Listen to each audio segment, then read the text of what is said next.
The river jerks the hide bag from your hand, and your stone flakes, hammerstone, fire kit, and spear point vanish into brown water. You can chase the bag into a fast current, or stay on shore with daylight fading and a carcass you can no longer cut. How did ancient humans survive when the tools between them and hunger suddenly disappeared? The surprising answer is that the most important tool was rarely the object they lost. It was a chain of decisions stored in memory, landscape knowledge, and other people. This is a reconstruction, not a claim about one species or moment. Human relatives lived across millions of years and many environments. Their toolkits differed, but one problem kept returning. Useful objects break, burn, sink, or get left behind. Your first instinct is to recover everything. That instinct can kill you. A tool has value only while you are alive to use it. The current is cold, the bank is slick, and the light is already turning yellow. You stay on shore. The problem becomes smaller and more precise. You do not need to rebuild an entire culture before sunset. You need the next edge, the next flame, and the next safe hour. Start with the edge. Without a cutting tool, hide resists your fingers, tendons refuse to separate, and meat comes away in clumsy chunks. Teeth can pull and hands can tear, but both are slower and more dangerous near a carcass. Every extra minute leaves more scent for scavengers. The ground is full of stones, yet most stones are poor tools. Some crumble or split unpredictably. Many are too rounded for the angle you need. This is where knowledge replaces equipment. You search for fine-grained rock, a hard hammerstone, and a stable place to work. You are not looking for a beautiful handaxe. You are looking for one controlled fracture. At Nyayanga in Kenya, Emma Finestone and her colleagues studied very early Olduvai tools made from stone carried from distant sources. Some of that material came from more than 10 kilometers away, even though other rocks were closer. The toolmakers were choosing stone for useful qualities and moving it toward food-rich places. That decision matters now because survival begins before the emergency. With a mental map of where good material can be found, you turn a cobble in your palm, finding a platform on one face and a useful angle on one edge. A second stone becomes the hammer. The first strike misses, the second bruises the cobble, the third sends a flake into the dust with an edge sharper than any tooth. It is small, plain, and suddenly more valuable than the lost bag. The payoff is immediate. You can open hide, slice connective tissue, cut plant fibers, and sharpen wood. One flake does not restore the old toolkit. It restores options. If you enjoy seeing how small prehistoric choices became survival systems, like this video and subscribe for the next human mystery hidden in the archaeological record. Now you face a new choice. Spend time making more flakes, or use the first one immediately? The answer depends on what is approaching. A distant hyena call argues for speed. You kneel beside the carcass and cut only what can be carried. Fat, organs, and marrow may matter more than a heavy mass of lean meat. A skilled survivor butchers selectively. As the flake dulls against hide and bone, you rotate it to a fresh edge. When that edge fails, the remaining fragment can still scrape or score. A tool is not simply working or useless. That flexible thinking appears at Revadim in Israel. There, Flavia Venditti and her colleagues examined tiny sharp flakes produced from older discarded pieces of stone. Residues and wear showed that some were used in precise stages of animal butchery. The survival lesson is direct. Yesterday's waste can become today's cutting edge. You scan the ground differently now, because a broken core or abandoned flake can yield smaller cutting edges. This changes the mystery. Losing tools does not always mean returning to nothing. It can mean falling back to an older layer of the toolkit. Sometimes using remains of earlier work. The sun drops lower. Cutting meat solved hunger, but not the night. Your lost bag also carried the easiest way to make fire. Now the surviving flame at camp becomes more valuable than the carcass.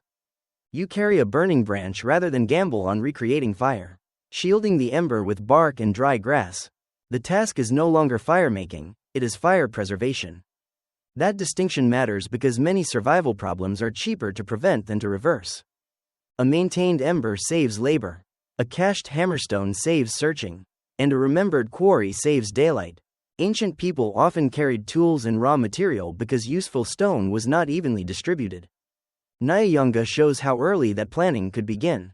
Although the exact toolmaking species remains uncertain, the intelligence lay in having the right stone at the right place. Your old spear point is gone. and the knight still has teeth. But a replacement weapon need not match the lost one. A wooden shaft can create distance from danger, while the new flake trims knots and tapers an end. Wood almost never survives, making ancient toolkits look more stone-heavy than they were. Waterlogged Schöningen in Germany is a rare exception. Dirk Leder and his team documented carefully worked wooden artifacts, including hunting weapons and shorter tools. The workmanship shows that survival required knowledge of wood, not random sticks. You test branches for straight grain and hidden cracks. A heavy green shaft may serve for thrusting. A lighter one may be easier to carry. Neither is perfect, but both are better than bare hands. The difference between a stick and a tool is a sequence. Choose, cut, scrape, test, and adjust. That sequence can transfer to another material when good stone is absent, buried, or too dangerous to reach. Bone may provide weight, points, and wedges. Borrowing some stoneworking logic, at Olduvai Gorge in Tanzania, Ignacio de la Torre and his colleagues identified 27 deliberately shaped bone tools dating to about 1.5 million years ago. Their makers selected thick limb bones from very large animals and removed flakes in repeated patterns, transferring fracture knowledge from stone into bone. That is a major clue to survival after loss. Because a skilled toolmaker does not memorize one object, the toolmaker understands force, angle, grain, hardness, and purpose. When one material disappears, those principles can migrate. You examine a long bone near the carcass, knowing fresh bone behaves differently from dry, weathered bone. A thick shaft may become a heavy implement, and a naturally sharp break may work before further shaping. Bone does not always replace stone well. It can be tougher to shape, less sharp for slicing, and risky to break. Improvisation has costs. The question is whether the substitute is good enough for the next task. By now, your uneven emergency toolkit holds a sharp flake, a rough wooden spear, a hide-carrying strip, and a living ember. You lack the reliability of the lost tools, but you have a temporary system. That system changes how you move, steering you away from dense thorn where the hide strip may snag. You stay near exposed stone.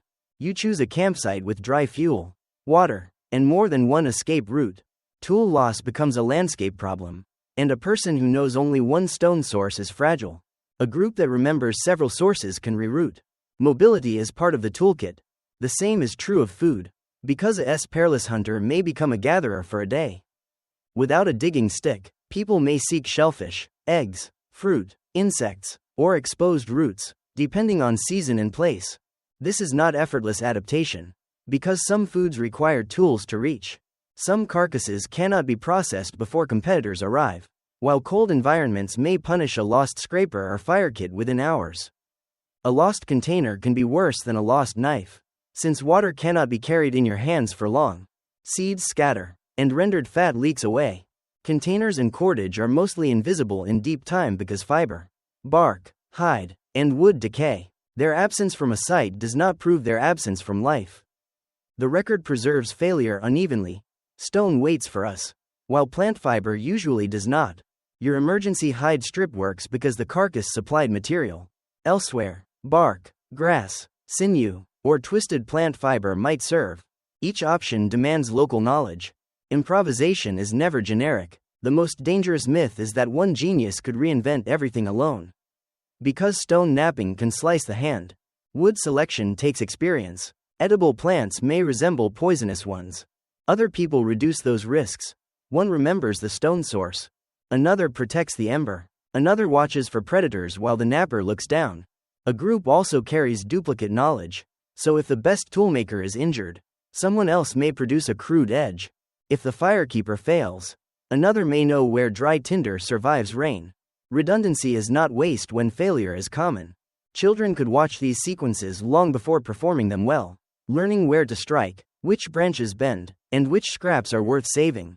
Teaching turns private skill into group insurance. A spare toolkit carried in several minds. Return to the riverbank and ask what would have happened if you had chased the bag. Perhaps you would recover it, or perhaps the current would take your footing. Warmth and life. Ancient survival favored choices that protected future choices. Keep the body uninjured. The ember alive, enough daylight to search, and companions close. That principle explains the simple first replacement. Because a tiny flake can create a wooden implement, That wooden implement can dig or defend, restarting a chain of technology. It also explains why curated tools mattered, since a well-made point saves time. A transported core stores future flakes. A retoucher extends an edge's working life. Curation and improvisation are not opposites. The more people valued tools, the more they needed plans for losing them. Caches, spare blanks, reusable fragments, and remembered sources reduce disasters' cost. Preparedness is improvisation arranged in advance. By full dark, the rebuilt toolkit looks unimpressive. The spear is rough, the flake chipped, and the ember glowing under ash. Still, the carcass is portable, the fire has reached camp, and the group has another night to improve everything. Tomorrow, better stone can be collected. A new point shaped, fibers twisted, handles repaired, and reserves replaced. Survival tonight buys craftsmanship tomorrow. This is why ancient humans were not helpless without their possessions. They were vulnerable, sometimes desperately so, but they were not empty-handed. Hands, memory, materials, companions, and time could form a second toolkit. The deeper answer is not that ancient people could make anything from anything. They could not. The answer is that they ranked problems, accepted imperfect substitutes, and protected the processes that produced better tools later. Today, a dead phone, lost key, or broken vehicle can make us feel powerless because our skills are distributed through objects, maps, networks, and other people. The mirror is uncomfortable because dependence on tools never disappeared. The next human survival mystery begins when the materials are present but the knowledge is missing. An untouched stone cannot cut like a flake, and a straight branch does not become a spear by itself. Technology survives only when someone remembers the sequence. That is why the hide bag vanishing into brown water was not the end. The current carried away the objects. It could not carry away the map in your mind, the skill in your hands, or the knowledge held by the group. By nightfall, the lost toolkit had begun to return. One decision at a time,